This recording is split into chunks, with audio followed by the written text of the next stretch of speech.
All right, we're up. Good evening, folks. It is November 1st, Tuesday, and this is TA Certified Podcast. We're going over a little recap of week 8 in the NFL.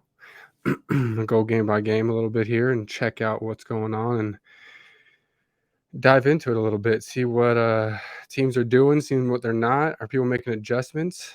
What's going on week 8? And then we'll look at some week 9 look ahead lines. I'm using my ESPN app. And seems like the lines on this are balanced between other books. So I'm gonna go from here for the week ahead for the look ahead lines of week 9. But first, we'll start with the week 8 and Ravens Bucks Thursday night game. I was on the Bucks on this one. It seemed like this was a perfect spot for them to get right. Um, I don't know. Just doesn't look right for them right now. They're not playing well. There's no continuity in the offense. Brady's not looking comfortable in the pocket. He's looking for a quick out. He's always seems to be, I don't know, dinking it down and chucking it out and not really giving it too many shots down the field. I mean, Mike Evans had some drops, but I don't know. It's not looking good. On the other hand, Ravens looked much better, fresher. Um, and usually the second half is where they fall apart, but this week seemed to have remedied that. The Buccaneers lost 22-27, so Ravens took that one on the road. So Bucks looked bad again. Ravens looked significantly better. Bucks went to 5-3, or sorry, Bucks went to 3-5, and Baltimore went to 5-3, and started out hot. Lenny made a first score after a Justin Tucker field goal, and then after that, it was just a lot of nothing from the Bucks, and some big plays gone awry, and some stops by a tough Ravens D. So bumped the Ravens up a little bit, and the Bucks keep sliding. Tommy is not interested. Seems that way at least. We'll move on.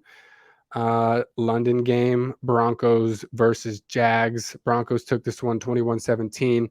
Another one where Trevor Lawrence just is he even as good as we all think he is? I mean, this guy was drafted to be the next one, right? And this is going on year 2, and he's just not doing it. I know it's first year in the new scheme, but man, it does not look good. It does not look good.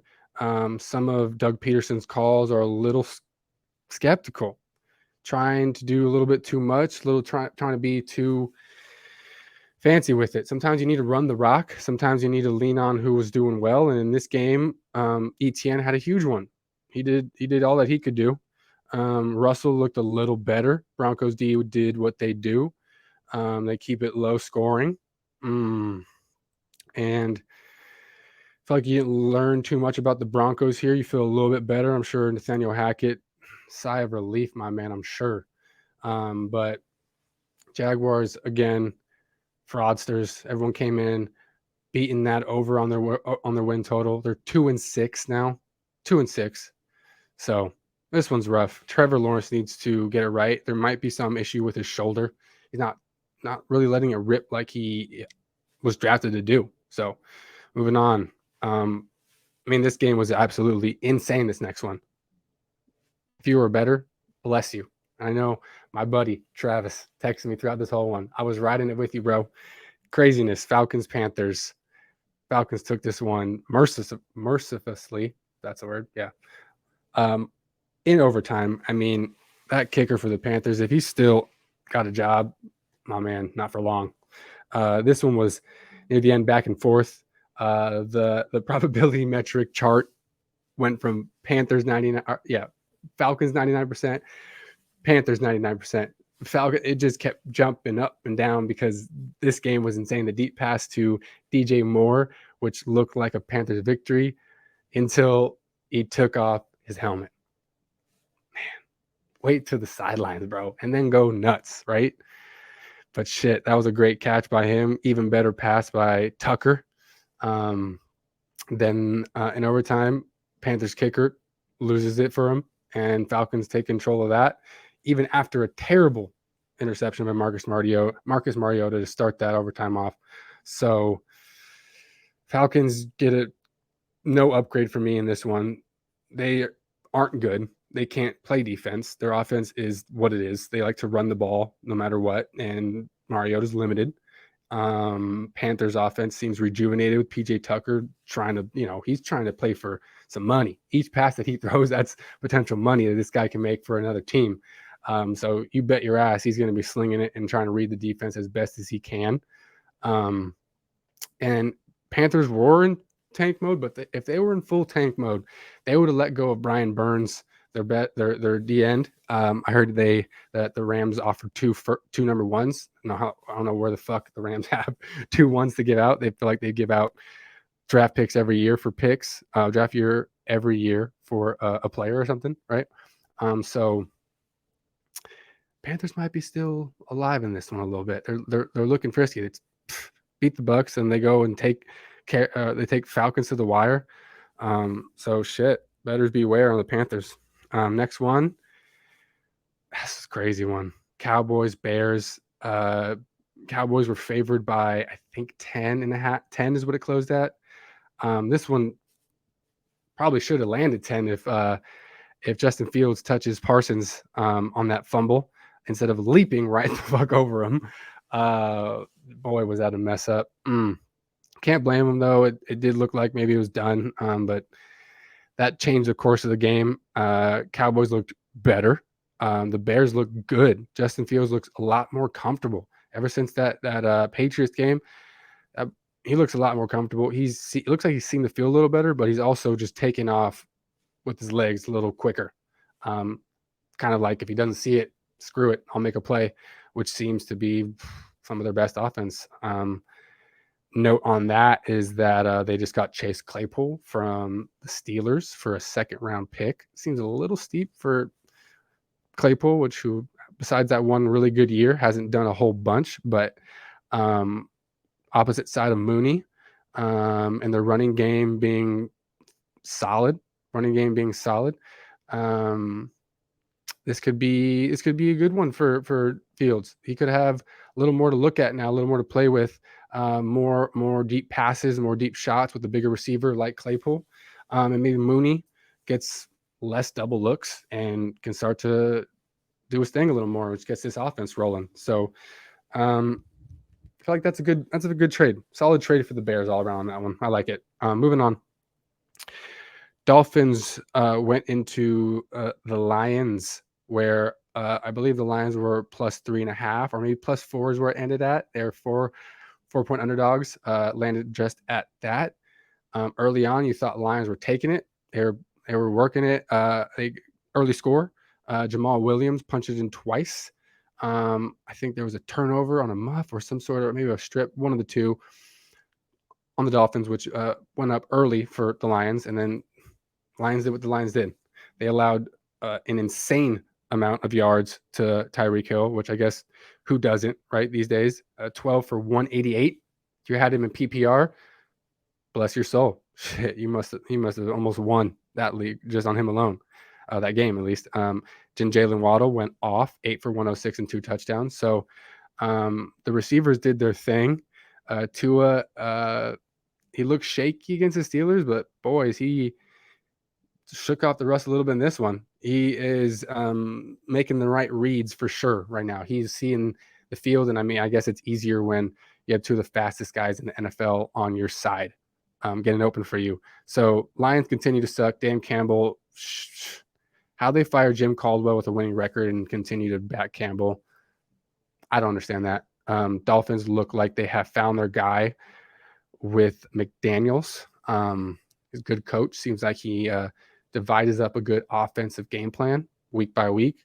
And yeah, that was a solid game. Dolphins offense looks good. Their defense is questionable, and they played the Lions. So we're moving on. Again, Cardinals went to the Vikings and lost 26-34. I was on the Cards on this one, plus 3.5. And I mean, you can, if I was watching the game, you just watch it and you're just like, this is not something, you just don't feel comfortable. I guess if you were back in the Vikings, you also didn't feel too much more comfortable. But for me, I feel like I'm done backing Murray. Watching him play football is infuriating. The dude's, first of all, small as hell, constantly gets the ball knocked down. And when he does get a pass off, it's like slicing by the defensive line's fucking helmet. Because the dude he's limited with the height. He's also a big time playmaker, breaks the pocket. And when he does have a clean pocket, can make all the throws. So he's a wild card. And with Hopkins back, that offense has looked much better. Maybe they get Connor back next week. He was a late scratch last game. So I don't know. This is one where Vikings seem to continue to put out fraudulent victories a little bit, but 34 points, how fraudulent is that? Let's dig in a little bit on some stats here.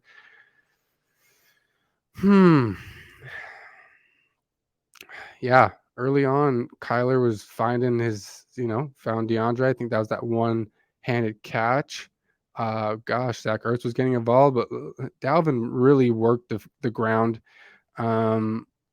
And Kirk was steady, no picks. And Kyler had 2 picks. That's probably the difference right there. Because you look at their stats, Kyler's got 31 for 44, 326, 3 touchdowns, 2 picks. Kirk 24 for 36, 232, 2 touchdowns. On the ground, Cook 20 carries, 111 yards, touchdown. And if this is correct, I think Kyler Murray led the team in rushing with 6 carries and 36 yards. So that tells you all you need to know. Arizona's also not good. So Vikings, we'll talk about them later. Okay. Raiders, Saints. Saints put it on them. Raiders looked terrible, looked inept, looked like they had nothing, no juice. The Saints are also very good. I think I saw a stat that they might be top 10 DVOA in offense and defense, and maybe top 7 in points per play. I believe one of those next level stats that even I sometimes I look past, because these stats can get a little crazy. That's why watching the game sometimes is the best, but it can be deceiving. But if you watch the game and you know football, you can see when deceiving happens. You can see it. So in this game, no deception. Saints absolutely destroyed Raiders, put it on them. Raiders, I don't know what's going on. And Saints are just the Saints. I don't know. I can't like them, but I don't hate them. So it's one of those teams. That's all I have there. Patriots, Jets, very, very interesting. I was hammering. If you watch our show that I put out usually on Thursdays, I put it out a little late this last week, out of town, late setup, but we do hammer time, and we usually go through one of our picks that we absolutely love, right? And I was all over the Patriots. I think I had them -3. Yeah, so they were 3-point favorites. Covered, right? 22-17.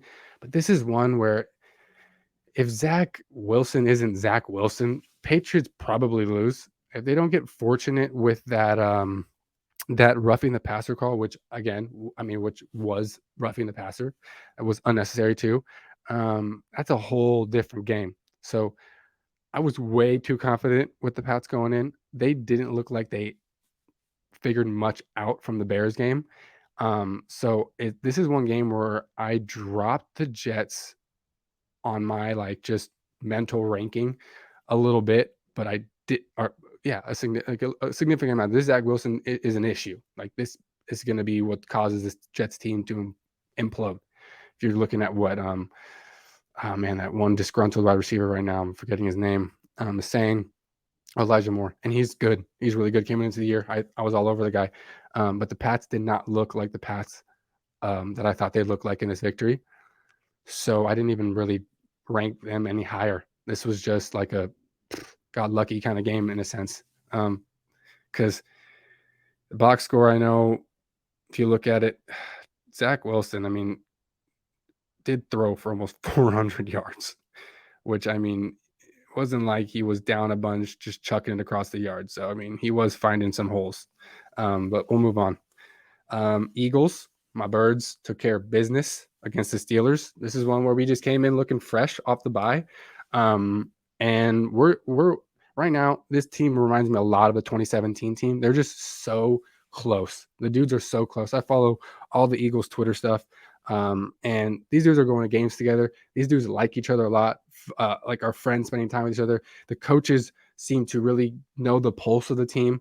After this victory, they were already on recovery bicycles with electromagnetic shock therapy on their thighs. Everyone, I mean, that if you work out often, I'm a runner, so I know what that does. It helps a lot. So for them to be starting that right after a victory because they know Thursday night was coming up is impressive to me. Shows me Sirianni is just he's got the best intentions for these guys. They can tell it, and it seems like everyone's playing for each other for that team right now.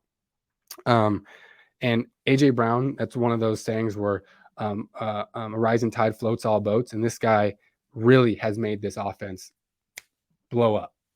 He's exactly what we could have ever needed. Thank gosh we didn't make any other trade that we could have made. I know during the time Calvin Ridley was a name, Allen Robinson was a name we could have taken, and thankfully AJ Brown came available, and the Birds have really reaped the benefits of that trade.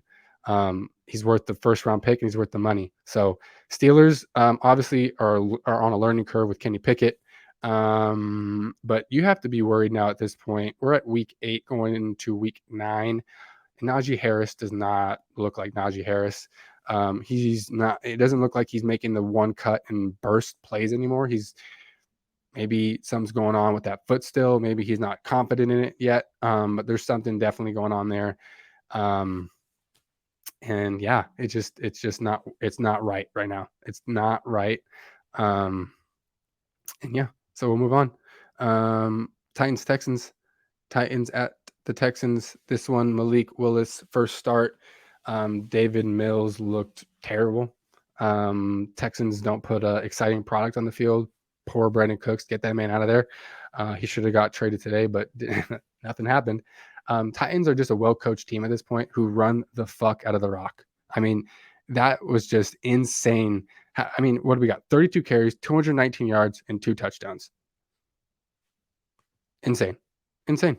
Like, they knew they weren't going to pass, and they still couldn't stop them. The Texans had no shot. Willis had 10 pass attempts, completed 6 of them for 55 yards, threw a pick, and took 3 sacks. So, Texans, I mean, they really, really just look like broken. I mean, after this many years of losing, and it maybe just being a culture thing in that locker room,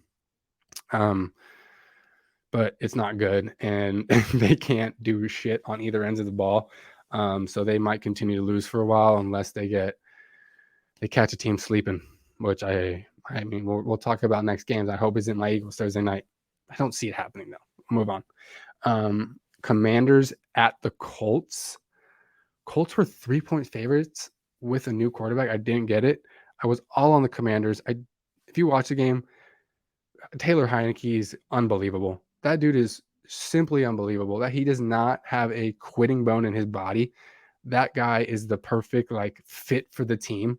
I think I don't know. He's the easy guy to like. And I am in the same division in the team, and I want them to lose as much as possible. But he's an easy guy to like when you watch him play.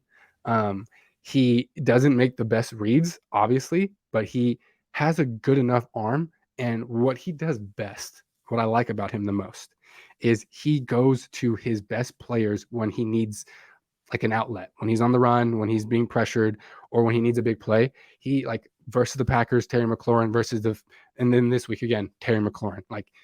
That's your best player. PSA to NFL teams. And I mean quarterback. If you have a fucking star stud and if you're in trouble, find him. The dude usually won't let the ball be picked, or he'll make a fucking ridiculous catch, or might get a PI. And Heinicke has full trust in McLaurin, and it's paying off. And the Commanders are on a 2-game now win streak. One's against the Packers, now against the Colts. One at home, one on the road. They look good right now, and it's no joke. So, and the Colts, their offensive line is broken. Ellinger didn't look terrible, but by no means was anything to write home about. With another week, we could be talking a little different because he does have the stature and he does have legs. He's not a runner, but he can run, if that makes sense. So he's an interesting dude, and we'll track through the next coming weeks. And I don't see them making a change because if they keep losing, they're going to tank for the quarterback that they want in the coming draft. So the Colts are one to look for. The Colts are one to look for if Ehlinger pops or if just becomes a full tank team. And I mean, obviously, Jonathan Taylor is their centerpiece. And maybe if this offensive line starts to sync better, then they can just become more competitive and find their I don't know true identity as a team. And I heard an interesting thing on a podcast today, like RJ Bell's weekly roundup, like Vegas podcast. A good one. It's a good one when they really break down a lot of NFL stats and go deep. And the guy on there, Steve Fezzik, I think his name is, he mentioned that Frank Reich, the last two quarterbacks, have been more of like a personality match. Carson Wentz, Matt Ryan, and Frank Reich, a personality match in the sense of, I believe, Fezzik mentioned like religion. I know Carson being, when he was on the Eagles, big time into like just spirituality and all that. And I think Matt Ryan is on that same wave of being like that being one of their major parts of their life, which is also Frank Reich's. He talks about it often. So maybe it's been more of a personality match than more of like a scheme, what fits the team match. I don't have any inside information on anything. This is just what I heard on a podcast, and it was interesting. It's interesting to think about. So I don't know if Frank makes it through this end of this year. Maybe he does, maybe he doesn't. The owner seems to like the guy, and Frank, past a couple years, he seems to have like a good relationship with teams and the players he has on those teams. So like maybe he was a better coordinator, but not a terrible head coach. Moving on, 49ers went into the Rams stadium, which was the 49ers home game, and they beat their ass. Early on, it looked like the Rams maybe were going to keep it close. It was 14-10, I think, at halftime. And the Niners had a couple of miscues. Garoppolo is the wild card. He is the wild card because really all it takes is one bad pass. I mean, most quarterbacks, but he just seems to always be a little sporadic. But when he makes a good play, he makes a good play. And the trade for Christian McCaffrey seems to be working out in spades. He threw one, caught one, ran one. The dude looks like he has always been a 49er, right? Like he looks like he's been there for years. He picked up the offense right away. Ayuk has been balling. Kittle has been getting more looks. Debo was hurt, so imagine Debo back in that mix. As long as Garoppolo can keep his fucking head screwed on with some of the things. I mean, 21 for 25. The dude had a great game. So as long as he can continue to do that, then this team can go far. And I'm nervous as an Eagles fan for this team just because of how they look, but also I think if he came to Philly, Garoppolo, we'd get him. That's way in the future. Way in the future. I'm talking way too soon now, folks. But the Rams continue to look broken. Stafford making some good throws for sure. But all he really has is Cooper Kupp. Allen Robinson came a little bit alive. 6 catches, 54 yards. Big penalty, which again, NFL, get your shit together. The dude was talking. The dude was talking shit and standing right in front of Allen Robinson before. Allen Robinson points for first down. Dude looks away and then flag. And even worse, all the Rams guys are jumping up and down. But I know the 49ers would have done the same thing if it would have been called the other way. So, look, these are grown men playing this, and I know kids are watching, and I get it. But that right there, like, let them play. Anyways, getting off track. Rams still don't have a running back. 4 carries for Darren Henderson. Darrell Henderson. Good gosh. And it looked like we had 8 carries for Ronnie Rivers. Yeah, I don't know who he is either. But apparently weren't some game in this one. So it wasn't close late. It seemed like the Niners always just had that one impact. Then we had the Giants going to the Seahawks, where Geno Smith continued his good play. I mean, he is unbelievable right now. I mean, at this point, anyone who's saying otherwise, like, just a hater. Like, I still can't believe my eyes, but he's statistically playing very, very well. We had Lockett make a big mistake, a couple mistakes in this game, kept going after him. Then he made a big play. So he trusts his guys. This team likes, again, one of those teams that really likes each other. Pete Carroll seems to really fucking rally troops, dude. When he's bought in, Pete Carroll's a coach, like, he seems to really coach up a team and get the guys to like each other, and really, he has that rah-rah college football feel, but he knows how to treat grown men like grown men. And this one, he has a ton of rookies, so maybe the rookies just are more receptive to his style right now, and maybe as the veterans get older, that's just, it wears thin. So it could be something that when Pete has a younger team, they seem to listen to him more because of his clout in college football and obviously in the NFL with what he did with Russ and that team and Marshawn and beating the Broncos the way they did and all that good stuff. But in the Super Bowl, but they're well coached. They're playing good football. And on the other side, the Giants are also well coached, playing good football. But you saw Daniel Jones turn into Daniel Jones a little bit again.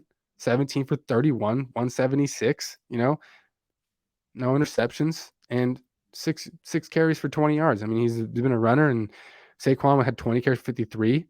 They worked him in a good amount. Their team's limited. Their offense has a ceiling on them as long as I feel like Daniel Jones is the quarterback. And as long as they're 6-2, right? But we'll see in 4 weeks. Okay. We'll see in 4 weeks. Packers went into the Bills, and this was never really a game.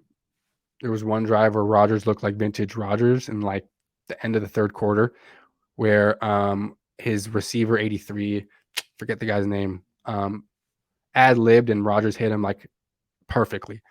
Other than that, this team looked terrible outside of Aaron Jones, who just was grown manning it the whole game, playing his ass off. Got a lot of yards in there. Romeo Doubs contorted his body for a sick catch. So that was dope. That was a good look. That was a good look for him. Rodgers came over and, you could tell that was a good look. So, but Josh Allen, he threw 2 picks that weren't like, oh, I'm just throwing it like out. No, these were real legitimate interceptions. His stats weren't the best, but if you watch the game, they were dominating, and you felt like if they needed to like really lock in, he could have. But those 2 picks were legitimate. The Packers had him confused a little bit. So this one was the Packers covered, but it didn't look like they should have. Buffalo's the better team. Buffalo's probably the best team in the NFL. I would love to see them against the Eagles. We've seen them against the Chiefs. I'd love to see the Eagles against the Chiefs. Those are the top 3 right now. And then we got the Cowboys rounding out, I think, that top 4. And then maybe the Niners. Oh, some good football going on right now. But Buffalo put it on them. Buffalo was at home. Packers keep sliding. Rodgers, I don't know. He seems to like the guys again. You see him on the sideline down big, but still laughing with his running backs. And he's always been the narrative that he's now like, he's always pouting and yada yada. And just this could be his way to like maybe trying to like, get the guys on his side again. Maybe it didn't start off this year as well as it could have. Maybe we don't know. We don't know what's going on in the locker room. It seemed like there was something off. But maybe they're finding their footing here. And then last night's game, Monday night, shit. I was on the Browns a little bit, but I did not see this coming. I had them plus 2.5 in the for the first half, and I got that because I believe it was 11-1 because they went for 2 after they scored that touchdown because of a Cincinnati penalty that got the Browns to the 1. So they, decided to go for 2. So then they kicked the field goal, and it was 11-0 going into half. And then after that, I mean, shit, they just blew the doors off them. Running game was on. Kobe Brissett was making good passes. That pass to Cooper in the back of the end zone was perfect. Nothing more you can ask for. It was a perfect pass. And Cleveland looked good. The defense, they did what they're supposed to in this one. They look like what we've been waiting for this whole year. So It was an interesting game. I don't bump Cincinnati down too much. First game without Chase is they have to get used to it a little bit. I get that. I get that for sure. And Cleveland has been finding ways to lose games, so they probably took out some frustration and finally got one that I don't know, maybe shouldn't have, and maybe losing the other ones that they shouldn't have. So this was one where lopsided score, but bumping them up, I don't know. So yeah, and then week ahead, we'll look ahead now to week 9. Eagles are 14-point favorites on the road at the Texans. This one will be interesting. The Eagles like to run. The Texans can't stop a nosebleed after you saw last week with Derrick Henry. So we'll see how this one goes on primetime Thursday night. I think Eagles win, but I don't know if they cover that 14. That's a big number. And then we got the Chargers going to Atlanta. Chargers are 3-point favorites, and I like the Chargers in this one a lot. I do. They're coming off the bye. Falcons D-backs can't really guard anybody. If you saw how they let that last play and DJ Moore go. I think what's here we got? We got Justin Herbert. I think he goes off. I think he has a good game. Really good one. I'm leaning Chargers there. And now we got the Dolphins going to Chicago. Got to watch the weather there. I've been hearing some reports of higher level wins. Miami's a 5-point favorite on the road.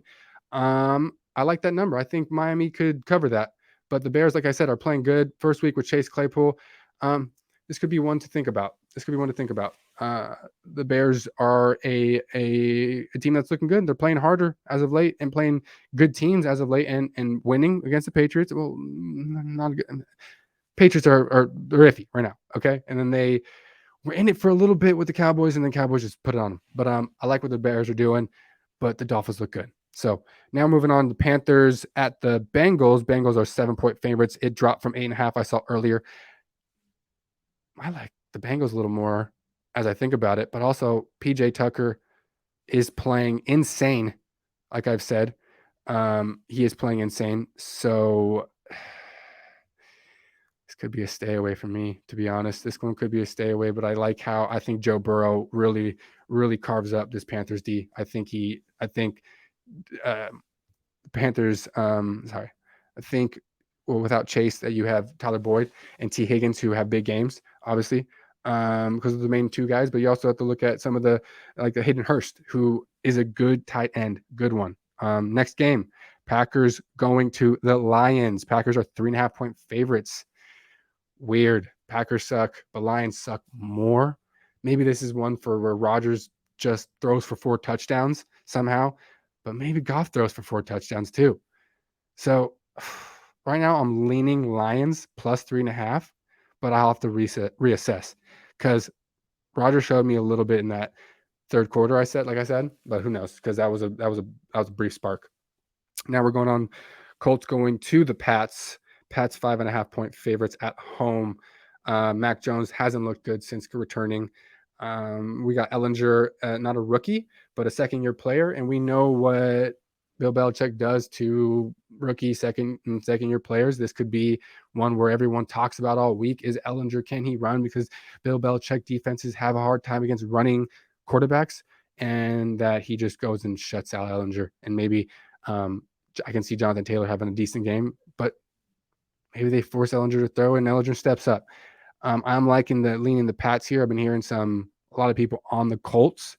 I know Mac Jones has not looked good, and that defense didn't show me shit against the Jets, but I like Bill Belichick. I think he's worth a point alone, just because he is who he is, and he's been in the league for so long. There is times to fade the man for sure, but not when you're going against a second-year quarterback in his second start on the road. So I know it's not the environment where Brady was there and the Pats had a really good home field, but it's still Boston and it's still the Patriots and still Bill Belichick. So moving on, Bills go to the Jets. Buffalo 13-point favorites. Give me Buffalo. I think Buffalo with 13. I think they win by 17. Jets, I think Breece Hall is going to be one of the turning factors of this season. That loss was huge.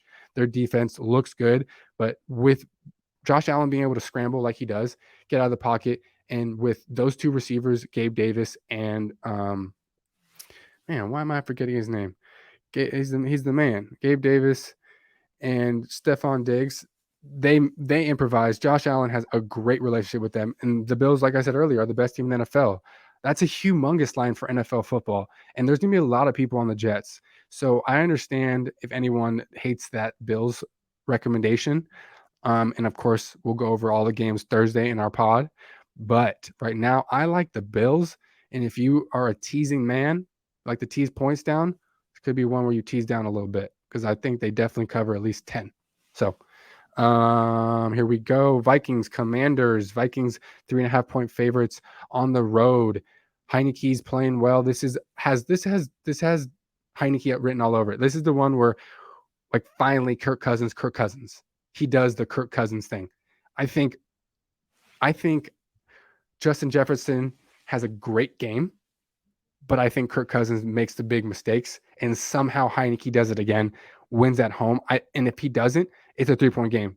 I don't know if this line at 3.5 will stay for much longer. So if you do like the Commanders, I would take that 3.5 now. But it's a sketchy one because Vikings have been playing well. So we'll reassess. But right now, my early gut reaction says give me Heineke and the Commandos plus 3.5. And then gross game. Raiders, Jaguars.